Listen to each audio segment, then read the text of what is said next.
Assalamualaikum warahmatullahi wabarakatuh. Perkenalkan, nama saya Nilam Cahyaningrum. Di sini saya akan menjawab pertanyaan tugas di luar kelas hari ke-7. Pertanyaannya, berapa durasi waktu kegiatan Bimba A-I-U-E-O? Jawabannya yaitu durasi kegiatan di Bimba A-I-U-E-O ini berdurasi 60 menit.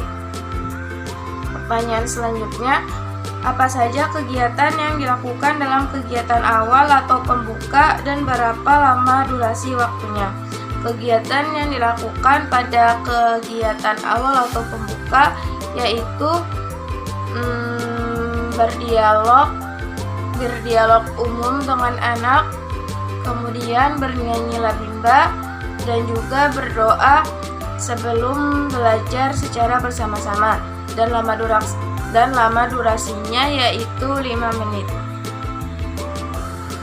Pertanyaan selanjutnya, apa saja kegiatan yang dilakukan dalam kegiatan inti dan berapa lama durasi waktunya? Kegiatan yang dilakukan pada kegiatan inti yaitu penerapan teori Bandul, evaluasi kognitif, evaluasi afeksi, serta pemberian reward atau motivasi kepada anak, dan lama durasinya yaitu 40 menit. Pertanyaan selanjutnya, apa saja kegiatan yang dilakukan dalam kegiatan akhir atau penutup dan berapa lama durasi waktunya? Kegiatan yang dilakukan pada kegiatan akhir atau penutup yaitu mengulang kembali materi yang telah dipelajari, berdoa sesudah belajar, dan juga bernyanyi pulang sekolah secara bersama-sama, dan lama durasi waktunya yaitu 5 menit. Pertanyaan selanjutnya, apa prinsip dasar atau hal mendasar yang harus dijalankan dalam pelaksanaan Bimba A-I-U-E-O? Yaitu jawabannya menjadi pembelajar, menerapkan metode Bimba, menerapkan paradigma Bimba, memahami kurikulum di Bimba, serta mengevaluasi tujuan membimbakan. Pertanyaan selanjutnya, kegiatan apa yang menjadi prioritas utama dalam pelaksanaan Bimba A-I-U-E-O? Yaitu kegiatan prioritas atau utama di dalam Bimba A-I-U-E-O ini yaitu bermain baca-bacaan secara menyenangkan. Pertanyaan selanjutnya, kapan motivator harus memberikan motivasi atau reward kepada anak? Yaitu ketika si anak selesai mengerjakan modul dan juga semangat dalam mengerjakan modul, serta juga motivator harus memberikan reward atau motivasi ketika si anak tersebut merasakan bosan ataupun tidak semangat di dalam kegiatan proses bermain sambil belajar ini, yang dimana tujuan motivator untuk memberikan reward atau motivasi kepada si anak tersebut untuk menumbuhkan semangat dan juga antusias si anak terhadap proses bermain sambil belajar tersebut, yang dimana di dalam proses bermain sambil belajar tersebut juga tidak boleh adanya paksaan di dalam pembelajaran. Pertanyaan selanjutnya, kapan motivator harus melakukan pengawasan dan pengendalian diri? Yaitu motivator harus melakukan pengawasan atau pengendalian diri ketika selama proses membimbakan berlangsung. Pertanyaan selanjutnya, apa saja pengawasan dan pengendalian yang dilakukan motivator? Yaitu jawabannya melihat ekspresi anak, menciptakan suasana aman ketika selama proses bermain sambil belajar berlangsung, dan juga menciptakan suasana yang nyaman. Pertanyaan selanjutnya, apa saja evaluasi yang harus dilakukan oleh motivator selama kegiatan bermain sambil belajar? Yang dilakukan oleh evaluasi yang dilakukan oleh motivator selama kegiatan proses bermain sambil belajar yaitu evaluasi kognitif, evaluasi afektif, dan juga psikomotorik anak.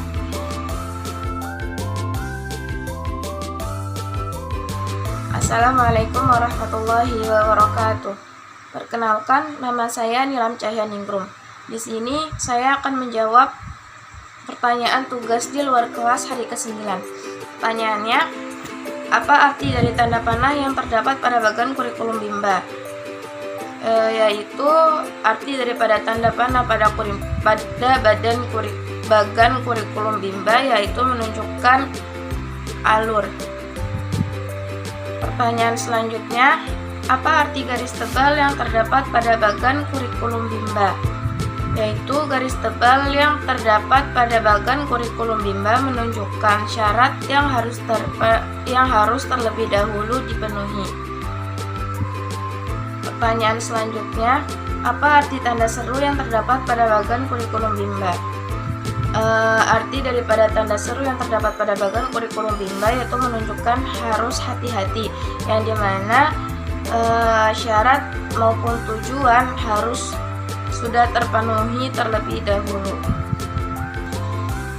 Pertanyaan selanjutnya, jelaskan bagaimana cara membaca bagan kurikulum Bimba, yaitu dengan mengikuti alur, kemudian harus terpenuhi terlebih dahulu syarat pada bagan kurikulum Bimba, kemudian setelah itu harus hati-hati, yang dimana syarat maupun tujuan bagan atau modul tersebut sudah terpenuhi secara baik. Pertanyaan selanjutnya, apa syarat HSAIUEO? Yaitu syaratnya anak mampu mengucapkan bunyi HFAIUEO.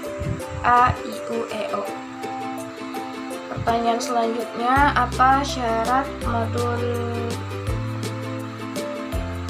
B1A? Yaitu anak harus terampil mengucapkan huruf simbol A, I, U, E, O, huruf verbal BDGKMPSY, dan 4D HVS. Pertanyaan selanjutnya, apa syarat modul B1A? Yaitu anak harus terampil mengucapkan huruf simbol A, I, U, E, O, mengucapkan verbal BDGKMPSY, dan D4 HVK. Pertanyaan selanjutnya, apa syarat modul B1B? Yaitu sebelum memberikan modul baca B1B, maka ada 3 syarat yang harus terpenuhi terlebih dahulu. Yang pertama, harus terpenuhi HF, JLNTRC, kemudian D4 HVS, dan modul baca 1A. Pertanyaan selanjutnya, apa syarat D4 HVS? Yaitu harus memenuhi syarat D4 HVS dan D4 HVK. Pertanyaan selanjutnya, apa tahap selanjutnya setelah 4 HVK? Yaitu tahap selanjutnya yaitu 4 HVS dan D4 HVK. Pertanyaan selanjutnya, apa tahap selanjutnya setelah B1A? Tahap selanjutnya setelah B1A yaitu B1B, tetapi harus terlebih dahulu memenuhi syarat, yaitu memenuhi verbal JLNTRC, D4 HVS, dan D4 HVK. Pertanyaan selanjutnya, apa tahap selanjutnya setelah B1E? Tahap selanjutnya setelah B1E yaitu B1F dan B4D, tetapi harus memenuhi syarat terlebih dahulu, yaitu B2 sama B1D-nya sudah terpenuhi syarat maupun tujuannya. Pertanyaan selanjutnya, apa tahap selanjutnya setelah B4? Yaitu tahap selanjutnya setelah B4 yaitu B5, tetapi tidak boleh langsung diberikan kepada anak karena harus memenuhi syarat terlebih dahulu, yang dimana syaratnya yaitu B3 dan B1F. Pertanyaannya, apa pengertian dari HFAIUEO? Yaitu pengucapan bunyi huruf AIUEO tanpa memperlihatkan bentuk simbol hurufnya.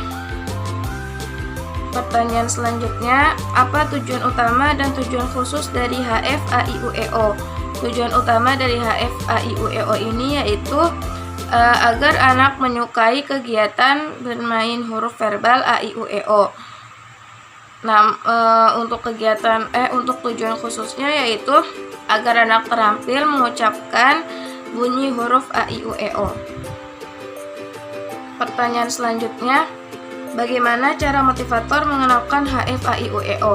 Yaitu dengan cara motivator mencontohkan terlebih dahulu cara mengucapkan huruf AIUEO secara perlahan dan berulang-ulang melalui yel bimba secara menyenangkan. Kemudian setelah itu motivator mengajak anak menirukan pengucapan dari huruf AIUEO secara berulang-ulang dan perlahan-lahan melalui yel bimba AIUEO dengan cara yang menyenangkan juga. Pertanyaan selanjutnya, apa pengertian HF BDG KMPSY? Yaitu pengucapan bunyi huruf BDG KMPSY tanpa memperlihatkan simbol hurufnya. Pertanyaan selanjutnya, apa tujuan utama dan tujuan khusus HF BDG KMPSY? Tujuan utamanya yaitu agar anak menyukai kegiatan bermain huruf BDG KMPSY. Lalu tujuan khususnya yaitu agar anak terampil mengucapkan huruf BDG KMPSY secara benar. Pertanyaan selanjutnya, bagaimana cara motivator menggunakan HF BDG KMPSY? Yaitu motivator mencontohkan terlebih dahulu cara pengucapan huruf BDG KMPSY secara perlahan dan berulang-ulang melalui lagu BDG KMPSY secara menyenangkan. Kemudian setelah itu motivator mengajak anak untuk menirukan pengucapan huruf BDG KMPSY secara perlahan dan juga berulang-ulang melalui lagu BDG KMPSY secara menyenangkan juga. Pertanyaan selanjutnya, apa pengertian HFJLNTRC? Yaitu pengucapan bunyi huruf JLNTRC tanpa memperlihatkan bentuk simbol hurufnya. Pertanyaan selanjutnya, apa tujuan utama dan tujuan khusus HFJLNTRC? Tujuan utama dari HFJLNTRC ini yaitu agar anak menyukai kegiatan bermain huruf JLNTRC, dan tujuan khususnya yaitu agar anak terampil mengucapkan bunyi huruf JLNTRC dengan benar. Pertanyaan selanjutnya, bagaimana cara motivator mengenalkan HFJLNTRC? Yaitu dengan cara motivator mencontohkan terlebih dahulu cara pengucapan huruf JLNTRC secara perlahan dan berulang-ulang melalui lagu JLNTRC secara menyenangkan. Kemudian setelah itu motivator mengajak anak untuk menirukan cara pengucapan huruf JLNTRC secara perlahan dan juga berulang-ulang melalui lagu JLNTRC secara menyenangkan pula. Pertanyaan selanjutnya, apa pengertian dari HFABC? Yaitu pengucapan bunyi huruf ABC sampai dengan Z tanpa memperlihatkan simbol hurufnya. Pertanyaan selanjutnya, apa tujuan utama dan tujuan khusus HFABC? Yaitu tujuan utama dari HFABC agar anak menyukai kegiatan bermain huruf ABC sampai dengan Z. Dan tujuan khususnya yaitu agar anak terampil mengucapkan bunyi huruf ABC sampai dengan Z dengan benar. Pertanyaan selanjutnya, bagaimana cara motivator mengenalkan HFABC? Yaitu dengan cara motivator mencontohkan terlebih dahulu cara mengucapkan huruf ABC sampai dengan Z dengan cara perlahan dan juga berulang-ulang, yang dimana di dalam kegiatan ini harus menyenangkan. Dan setelah itu Motivator mengajak anak untuk menirukan pengucapan huruf A, B, C sampai dengan Z dengan secara perlahan dan juga berulang-ulang dengan cara yang menyenangkan juga.